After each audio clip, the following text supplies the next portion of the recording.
সচিবালয়ে গত ২৫ অগাস্ট রাতে আনসার সদস্যদের সৃষ্ট অনাকাঙ্ক্ষিত পরিস্থিতি নিয়ন্ত্রণ করেছে বাংলাদেশ সেনাবাহিনীর সদস্যরা। আন্তঃবাহিনী জনসংযোগ পরিদপ্তর এক বিজ্ঞপ্তিতে জানায়, আইন শৃঙ্খলা রক্ষায় মোতায়েনরত সেনা সদস্যরা সচিবালয় এলাকার সার্বিক নিরাপত্তা নিশ্চিতকল্পে বিভিন্ন গুরুত্বপূর্ণ স্থানে এবং সচিবালয়ের সব গেটে নিরাপত্তা ব্যবস্থা জোরদার করেছে। এদিন বিভিন্ন সময়ে আনুমানিক ১০,০০০ আনসার সদস্য একত্রিত হয়ে সচিবালয় ঘেরাও করে অন্তর্বর্তী সরকারের ৭ জন উপদেষ্টা সহ সচিবালয়ের অন্যান্য ঊর্ধ্বতন কর্মকর্তাদের জিম্মি করে রাখে।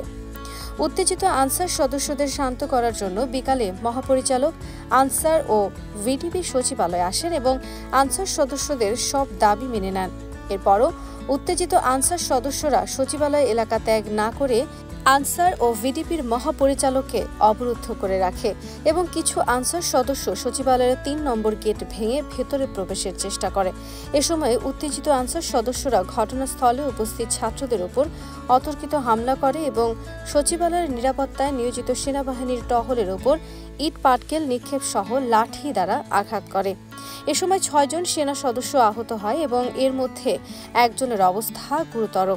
এমত অবস্থায় পরিস্থিতি নিয়ন্ত্রণে আনার জন্য মোতায়েনরত সেনা সদস্যরা বারংবার ধৈর্য সহকারে আনসার সদস্যদের সঙ্গে এনগেজমেন্ট করা সত্ত্বেও উত্তেজিত আনসাররা নিবৃত্ত না হলে আকাশের দিকে ২৭ রাউন্ড ফাঁকা গুলি ছোড়ে।